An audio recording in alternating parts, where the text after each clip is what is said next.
hoje nós vamos falar sobre a vida cristã. Toda segunda-feira nós falamos sobre família, às terça-feira nós falamos sobre igreja, a quarta-feira nós falamos sobre liderança e então na quinta-feira o propósito é falarmos sobre vida cristã. Amanhã estaremos falando sobre missões e no sábado vamos falar sobre inteligência emocional, nos ajudando a ser líderes de nós mesmos, pessoas relevantes dentro da nossa sociedade. Bem, hoje para nós começarmos o nosso tempo, eu gostaria de trazer algumas perguntas de aquecimento e de reflexão para os irmãos, tá? Gostaria que vocês pudessem responder essas perguntas aqui. Diz assim, a primeira pergunta é: o que é a vida cristã? Ou como você define a vida cristã? O que é a vida cristã? Uma palavra, escreve aqui uma palavra para nós. O que é a vida cristã para você? O que você entende do que é a vida cristã? Romênia, parabéns. Está bem distante. Que isso, meu irmão? Que horas são agora em Romênia, Daniel? Vida cristã, irmão. O Walter Nunes diz aí que é estar conectado com Deus. Muito bem. É isso aí. Então a pergunta é essa aí, Daniel. O que é a vida cristã para você? É uma caminhada 2. Vida cristã, uma caminhada 2. Irmão Daniel está em Romênia e está nos acompanhando aqui. Muito bom. E uma segunda pergunta é: o que significa ser cristão? A vida cristã, não é?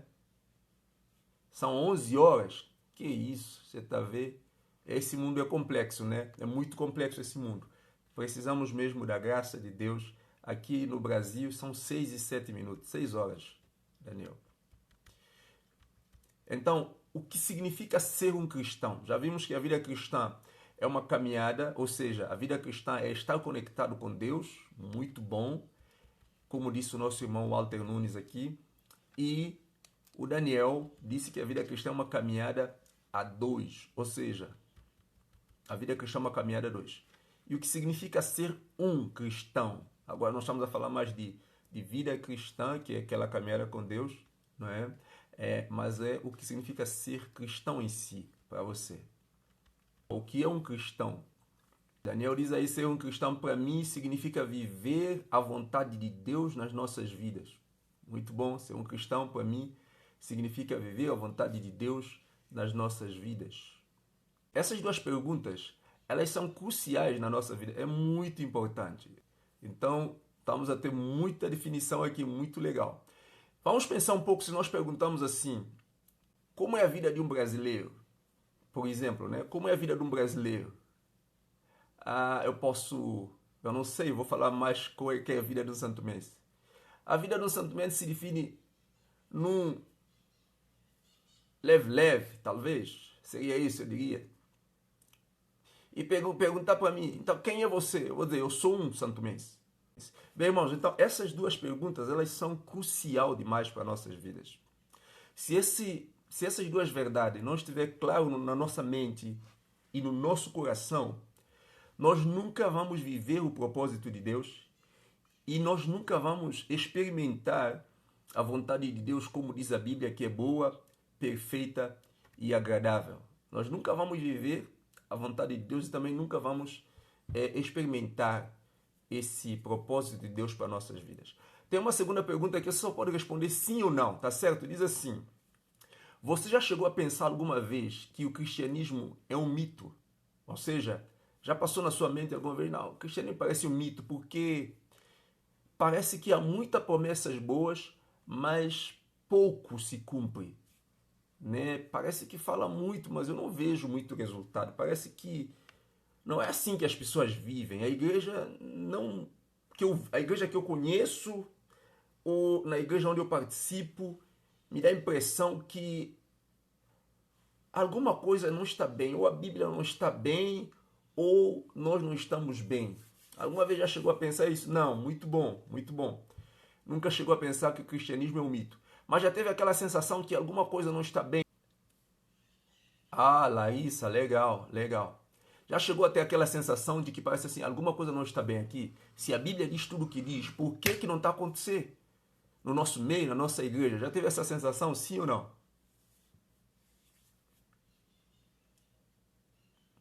Hoje, nós vamos falar sobre a vida cristã. E eu quero realmente ajudar que nós realmente, diante da palavra de Deus, conseguimos entender com alguma clareza por que a gente tem essa sensação. Eu também já tive essa sensação. Já tive a sensação e ainda tenho essa sensação. Ainda eu tenho essa sensação de que parece que há alguma coisa que não está bem.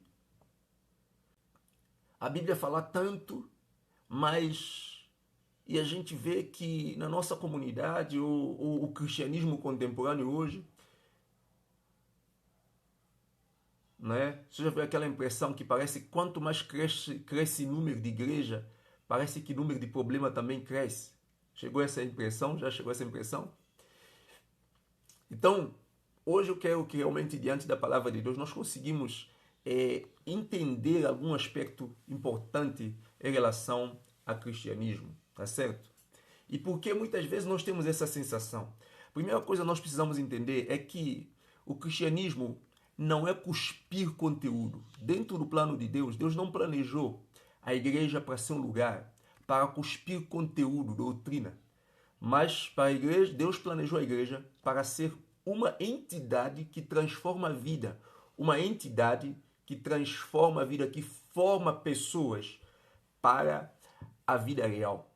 Por isso que o apóstolo Paulo ele vai dizer, ou seja, Deus nos fala na palavra, que a Bíblia foi inspirada, foi produzida por Deus. O propósito de Deus escrever a Bíblia é para ensinar as pessoas, é para instruir as pessoas, é para corrigir as pessoas e é para educar as pessoas em justiça, a fim de que as pessoas que estudam a Bíblia, elas possam ser pessoas totalmente preparadas, capacitadas e habilitadas para toda boa obra. Ou seja, quem tem contato com a palavra de Deus, quem faz parte desta igreja, deste projeto de Deus, essas pessoas elas tornam pessoas relevantes para toda a época. Pode haver Covid, mas a Bíblia torna as pessoas relevantes para todo o contexto e tornam pessoas atemporal. O grande problema é que quando nós convertemos, nós passamos a entrar numa comunidade ou num grupo de pessoas que não entenderam que a maneira como nós vivemos fala muito mais do que o conteúdo que nós ensinamos. A maneira como nós vivemos vai falar muito mais para as pessoas, ensina muito mais para as pessoas do que o conteúdo que nós ensinamos. E aí o que acontece? Quando você entra, aceita Cristo, começa a ouvir a palavra de Deus, você tem toda aquela convicção, e aí você começa a olhar para a igreja, aos poucos, a sua cosmovisão de vida, ela começa a ser total limitada àquele grupo local. Você começa a interpretar a vida cristã de acordo com aquele padrão de comunidade que você tem. E aí o que acontece? Isso vai formar sua crença. A sua crença, ele acaba a ser bitolado. Você pensa que ser cristão, que a vida cristã é desse modelo. E aí o que tem? A crença ele tem um poder muito grande. A crença ele gera padrão de leis e norma que vai nortear toda a nossa vida durante e ao longo da nossa caminhada com Deus. A crença ela tem um poder muito grande. Ela vai criar padrão nas nossas vidas que vão estabelecer normas e leis que vai guiar toda a nossa vida durante e enquanto nós estamos vivendo aqui na Terra.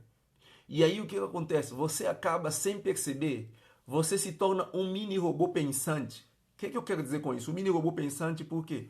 Porque você está apenas produzindo aquilo que você apanhou no caminho, o modelo do cristianismo que você encontrou, com algum defeito. E aí o que acontece? Você acaba sendo o produto do meio, você acaba também sendo um cristão assim, certo? E se na tua igreja as pessoas vão para a igreja apenas aos domingos e depois disso vão para casa, e se na tua igreja as pessoas não têm o costume de ter um tempo de oração, mesmo que a Bíblia diz que a igreja primitiva ela perseverava em oração, você não vai ter costume de reunir com um grupo de cristãos para orar. Por quê? Porque o costume que você tem não é o que a Bíblia passou para você, mas é o que uma comunidade passou para você. Você está numa comunidade que não tem essas práticas, mas ela é chamada igreja. Aí o que acontece? A Bíblia diz que a igreja perseverava na doutrina dos apóstolos, que é no ensino, né, nos princípios bíblicos. Elas tinham o costume de orar uns pelos outros, os irmãos reuniam em casa para orarem. E aí você começa a perceber que na comunidade onde você está, essa prática não tem. E aí, pronto, você torna um cristão que não tem essa prática. Inclusive, se alguém te convidar um dia, irmão, vamos fazer um grupo de oração para a gente orar todos os dias, você vai achar estranho. Ou outras pessoas vai achar estranho, vai achar que vocês são metidos, vão achar que vocês que vocês são mais espiritual e coisa assim. Por quê? Porque a crença, o conceito que nós temos do cristianismo é aquilo que nós recebemos de um grupo e isso cria dentro do nosso consciente, vamos chamar o subconsciente. Ou seja, nós temos o nosso consciente, que nós temos uma consciência daquilo que é certo, mas nós temos um subconsciente que ele vai sempre produzir as coisas que ele vive. Não é a coisa que eu sei que é certo, nem a coisa que muitas vezes a Bíblia está me dizer, mas é aquilo que eu vejo e é o meio onde eu estou e automaticamente, inconscientemente, eu começo a ser esse tipo de cristão. Eu não sou cristão como Jesus é cristão. Eu não sou cristão, ou seja, como Jesus foi cristão. Eu não sou cristão como Paulo foi cristão. Eu não sou cristão como a Bíblia diz, mas eu sou cristão como eu recebi de um grupo. Presta atenção o que João, capítulo 1, versículo 12 nos diz. João, capítulo 1, versículo 12, ele vai dar para nós uma resposta muito importante. Ele diz assim: mas a todos quanto receberem, dou-lhes o poder de serem feitos filhos de Deus, a saber o que creem que? No seu nome. Nesse texto aqui tem dois verbos que nós precisamos entender para nós entendermos esse versículo. E esses dois verbos, um apresenta a parte de Deus, a posição de Deus, e outro apresenta a nossa posição. O primeiro verbo que nós precisamos para entender esse versículo é o verbo dever. Dever. O que é dever? Dever fala de uma obrigação. Por exemplo, qual é o dever do Estado? O Estado tem um dever. O dever do Estado é proporcionar uma estabilidade social, educação, proporcionar, administrar o bem físico. Isso é o dever do Estado. Bom dia, meu querido irmão. Graça e paz, shalom. Então, o dever do Estado é fazer o quê? É administrar o bem público. Isso aqui é dever do Estado. Qual é o direito do cidadão? O direito do cidadão é direito à educação, é direito à saúde, não é? Isso são direitos. Tá certo? Esse direito ele já foi estabelecido pelo governo. O governo não vai para tua casa para te dizer que você tem esse direito e para te dar esse direito. Você precisa entender que pela lei você tem um direito que foi concedido a você e você precisa usufruir desse direito, independentemente se o Estado te falou ou não. O que eu quero que nós entendamos é, independentemente da comunidade cristã onde nós estamos, nós precisamos entender que existem princípios. Dever, vamos pensar no dever aqui. Nós não temos como nos salvar. Deus por amor, não por dever, mas vamos pensar nesse, entre aspas, Deus, ele tomou essa liberdade, ele assumiu esse dever, vamos pensar assim como um Estado da humanidade, de providenciar o meio de salvação para nós. Isso foi o que Deus tinha que fazer para nós. E a Bíblia diz que Deus nos deu direitos. Quais são os direitos? De eu ser filho de Deus. Percebeu? Esse direito, ele acontece quando eu entendo, bom dia, irmão, graça e paz. Esse direito, ele acontece quando eu entendo o quê?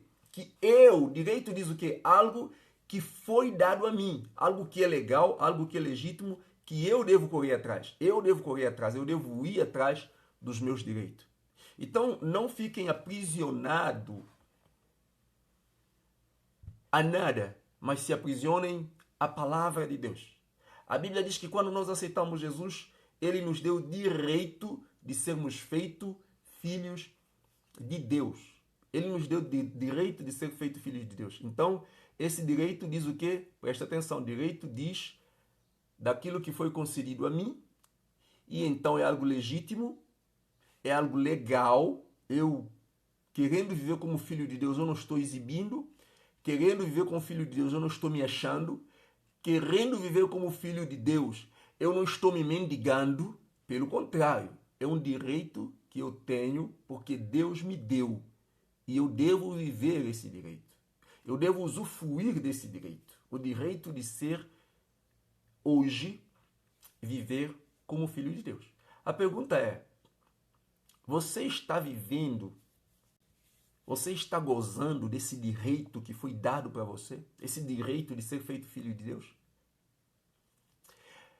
Uma segunda pergunta é, o que eu devo fazer então para usufruir desse direito? Bem, eu devo ir atrás. Deus não vai correr a mim atrás para me dar esse direito. Ele já me deu esse direito. Agora eu devo dar o passo de ir buscar esse direito para mim. Graça não custa nada, Deus deu para nós, mas o direito de viver filho de Deus custa a nós, né? Fazemos a vontade de Deus. Nosso tema hoje, como disse, todos os dias nós estamos aqui a segunda-feira falando sobre família, para aqueles que entraram agora. Na terça-feira nós falamos sobre igreja, na quarta-feira falamos sobre liderança e hoje o nosso tema é sobre vida cristã. Amanhã vamos falar sobre missões e no sábado sobre inteligência emocional. Então, toda segunda-feira nós tratamos somente de assuntos sobre família, assunto voltado para casais, não é? Segunda-feira vamos ter um papo quente sobre família, vamos falar de hábitos que adoecem e prejudicam uma relação e como a gente poder preparar para não cair nesses hábitos. Bem, então toda terça-feira nós vamos falar sobre o quê? Sobre igreja. Toda quarta-feira nós vamos falar sobre liderança e toda quinta-feira, como hoje, o nosso tema será vida cristã. Eu quero que você preste muita atenção. Jesus não veio para fundar uma religião e Jesus não é fundador do cristianismo. Você fala assim, eita, Sano, agora você mandou uma heresia forte aqui. Não, não é não. Não é heresia, não. O termo cristão nem é Jesus que deu. É a maneira como os discípulos viveram que o povo deu esse nome para a igreja. Tá certo? E nós usamos esse termo cristão, não tem nada de errado nós falamos que nós somos de uma igreja cristã ou nós usamos o termo cristianismo. Mas nós precisamos entender algo muito sério, porque é verdade que todo rótulo que nós criamos, ele nos limita. Os rótulos têm um problema muito sério. O grande problema do mundo, das pessoas viverem com tantas coisas aqui e sofrendo demais, são por causa de rótulos. E também na vida com Deus é a mesma coisa. E nós temos que ter muito cuidado sobre essa questão aqui. Então Deus não criou e Jesus não fundou nenhuma religião. Tá certo? Então a pergunta é, o que Jesus veio fazer aqui na Terra? O que Jesus fundou então? Eu quero ler com você aqui Romanos capítulo 8, que eu já estou com ele aqui aberto. 29, deixa eu ver aí, 29. Pois Deus conheceu de antemão os seus e os predestinou para tornarem semelhantes à imagem do seu Filho, a fim de que ele fosse o primeiro entre muitos irmãos. Depois os predestinou, ou seja, depois de predestiná-los, ele os chamou e depois de chamá-lo, ele os declarou justo e depois de declará-lo justo, ele lhes deu a sua glória. Bem, então o que Jesus veio fazer? Se ele não veio aqui fundar uma religião. Jesus veio nos adotar na família de Deus. É isso só que Jesus veio fazer. Jesus veio nos fazer ser filhos de Deus, membro da família de Deus. Essa é a única posição, é o único título que você tem. Você é filho de Deus. Então, a resposta mais simples, o que é ser cristão? Ser cristão é ser filho de Deus. Por quê? Porque Cristo era filho de Deus e ele nos adotou nessa posição. Jesus veio para o mundo para estabelecer o reino de Deus aqui na terra. Isso se ele veio estabelecer. O reino de Deus. Ele diz que é chegado o reino dos céus. Ele veio trazer o reino de Deus para você. Então é por isso que o evangelho é chamado de quê? De boas novas, boa notícia. Por que é boa notícia? Porque você é pecador e Cristo morreu e adota você, e agora Cristo, ao morrer na cruz, ele te adota, ele me adota na família de Deus e você passa a ser agora filho do Deus eterno, filho do rei, não é verdade? Você agora passa a ser co-herdeiro juntamente com Cristo. E o plano de Deus é que nós entendamos isso. Um dos grandes propósitos de Satanás, um dos grandes propósitos do diabo é confundir e tirar de nós a nossa identidade. E essa é a nossa identidade. Nós nunca podemos esquecer de quem nós somos, o que Cristo veio fazer. Cristo não veio criar uma religião. Cristo veio adotar você na família do Pai. Cristo veio trazer você para a família de Deus. Cristo veio estabelecer reino de Deus aqui na terra. E Paulo vai dizer que vocês não são forasteiros nem peregrinos, mas vocês são concidadãos dos santos e da família de Deus. Em Efésios capítulo 2, ele fala isso para nós. Então nós não somos forasteiros nem peregrinos, nós somos concidadãos dos santos de quem? E da família de Deus. Então nunca esqueça disso, tá? Todo projeto precisa de um modelo. Então quando eu penso em ser cristão, eu tenho que pensar numa pessoa, é Cristo. E o modelo ele tem 3 objetivos muito importantes. O modelo ele determina o controle de qualidade. Se você quer ser um cristão autêntico, você precisa olhar para Cristo. Porque lembra que a única coisa que Cristo veio fazer aqui na terra não é fundar nenhuma religião, mas é adotar você na família de Deus. E a Bíblia diz que Deus colocou ele para ele ser o padrão, para ele ser o irmão mais velho nosso, para ele ser o modelo a seguir. Então Cristo é o modelo do cristianismo. Presta atenção, o único modelo, como nós já falamos aqui atrás, muitas vezes a crença que nós herdamos, ele cria em nós um certo padrão de vida com Deus que limita a gente de viver e potencializar tudo que Deus tem para nós. E nós precisamos hoje tirar, desconstruir esses pensamentos, tirar todas essas coisas da nossa cabeça e centrar verdadeiramente em Cristo, saber que Cristo é o modelo. Por que Cristo foi colocado como primogênito entre os irmãos? Para ele servir do cânon. Ele é que determina o controle de qualidade. Para eu saber se eu sou um cristão bom ou não, quem vai determinar o controle dessa qualidade para mim é Cristo. Segunda coisa, o modelo serve para espelhar-nos, né, no processo de formação de personalidade, de caráter. Então, como é ser igual como realmente eu posso ser um filho de Deus? Ah, beleza, eu tenho um modelo de filho de Deus, é Cristo. Então, Cristo é o meu espelho que vai me ajudar nesse processo de personalidade cristão, do caráter cristocêntrico, que na verdade é aquilo que Deus deu para mim para ser o espelho de padrão de personalidade.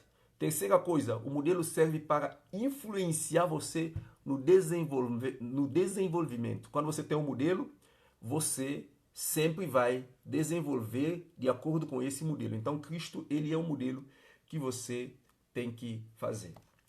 2 verbos importantes que você tem que colocar na mente e no coração hoje, começar a aplicar hoje na sua vida. O primeiro verbo é motivar. O modelo, ele apresenta 2 coisas para nós. Motivar. O modelo serve para nos motivar. Motivação é o quê? É aquilo que eu preciso, é a força que eu preciso para prosseguir no caminho. Então, Cristo é o modelo de motivação que Deus colocou para você e para mim. Se você quer ter motivação para viver nessa vida, não preocupa em ser A ou B ou C. Aceita essa identidade. Você é filho de Deus e o diabo quer colocar tanta coisa para fazer você esquecer o seu direito de quem você de fato é. A única coisa que você é e que vai permanecer é exatamente. Então, o primeiro verbo é motivar. O modelo serve para nos motivar. Então, a força que você precisa para prosseguir, a motivação é olhar para Cristo. O modelo também serve para gerar hábitos. O modelo serve para gerar hábitos. Hábitos. Hábito é o quê? Hábito é aquilo que eu devo fazer cada dia até alcançar meus objetivos. Presta atenção, se você é filho de Deus, esse é que é ser cristão é exatamente ser filho de Deus. É isso que Cristo veio fazer aqui na terra e mais nada. Ele não veio fazer você ser membro da igreja Casa de Oração, ser membro da igreja Batista, ser membro da igreja Presbiteriana, nada disso. Você não tem que ficar preso à nossa doutrina é A, a nossa doutrina é B, nada disso. A tua doutrina é Cristo, o teu ensinamento é Cristo, o seu modelo é Jesus. Você tem que tirar essas coisas da cabeça para você viver a liberdade que Cristo trouxe. Jesus veio para trazer liberdade. Ele disse, se o Filho vos libertar, verdadeiramente sereis livres. Então, o modelo serve para dar motivação e o modelo também serve para gerar hábitos. Hábito é o quê? É aquilo que eu devo fazer cada dia até alcançar os meus objetivos. Qual é o objetivo? Ser igual a Cristo. Qual é o hábito que Jesus tinha, que você deve praticar todos os dias até alcançar os seus objetivos? Bem rápido, alguém pode responder aqui para mim? Qual hábito você acha que Jesus tinha e que você precisa mudar para alcançar os seus objetivos? Qual era esse hábito que você acha que Jesus tinha? Qual hábito você acha que Jesus ele tinha e que você precisa praticar todos os dias para alcançar os seus objetivos? Vou repetir outra vez a pergunta, já que os irmãos não estão reagindo aí. Qual é o hábito que Jesus tinha que você deve ter ou praticar todos os dias até alcançar o seu objetivo? Muito bem, Gabriel colocou aqui oração, um hábito. Um hábito. Cuidar de todos. Irmão Walter, muito legal, cuidar de todos. Qual hábito? Porque isso aqui que eu quero para nós sairmos daqui hoje com princípio prático. Comunhão com Deus. Muito legal. Eu vou aqui falar 2 hábitos que Jesus tinha. 2 hábitos que Jesus tinha, que não tem nada a ver. Leitura da palavra de Deus. Fazer, irmão Cláudio, fazer a vontade do Pai. A comunhão com Deus, a irmã Larissa. Muito bem, irmãos. Presta atenção. Primeiro hábito que Jesus tinha, o hábito que Jesus tinha, era de nunca esquecer quem ele era. Jesus nunca esqueceu de quem ele era. Sua identidade, o seu propósito. Ele sempre viveu como filho de Deus. Jesus só orava, Jesus só estudava a Bíblia porque ele sabia quem ele era. Ele conhecia os seus direitos. Esse era o hábito que Jesus tinha. Esse é o hábito que nós precisamos ter. O hábito que nós precisamos ter é exatamente sempre interiorizar na nossa mente, no nosso coração, que eu sou filho de Deus. Isso é minha identidade. E como filho de Deus eu tenho propósito aqui na terra. Qual é o propósito? Nós vamos falar sobre isso, vamos falar sobre o propósito noutra semana sobre a vida cristã. Você foi colocado aqui na terra para ser um general, um soldado de Jesus. Jesus, ele entendia isso. É importante, irmão, nós temos compreensão dessas coisas, porque a gente pensa que o hábito que Jesus tinha é orar. E ele tinha esse hábito, é verdade. Estudar a Bíblia, é verdade.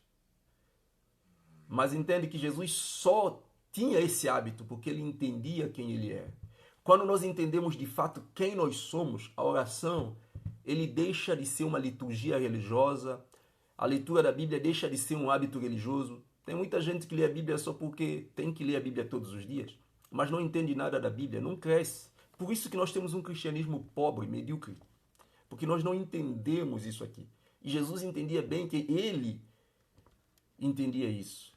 Então isso ele entendia, a sua identidade. A segunda coisa que Jesus fazia, que os irmãos responderam muito bem, ele fazia a vontade do Pai.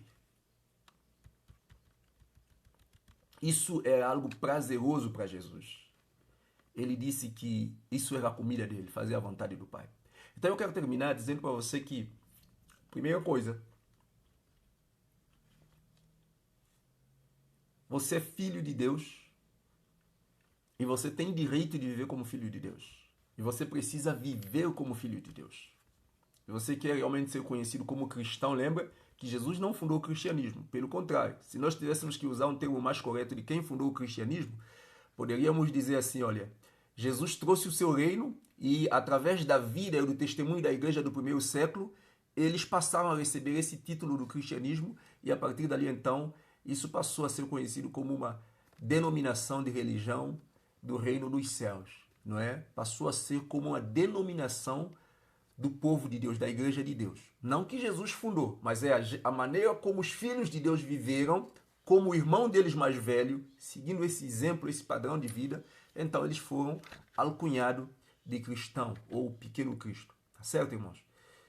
Que você realmente possa desenvolver esse hábito, não é? Que realmente você tenha Cristo como seu motivador e olha para Cristo e lembra então que você precisa desenvolver esse hábito todos os dias. Viver como filho de Deus, nunca esquecer essa identidade e fazer a vontade do Pai. Obrigado, queridos irmãos. Deus abençoe a todos Shalom.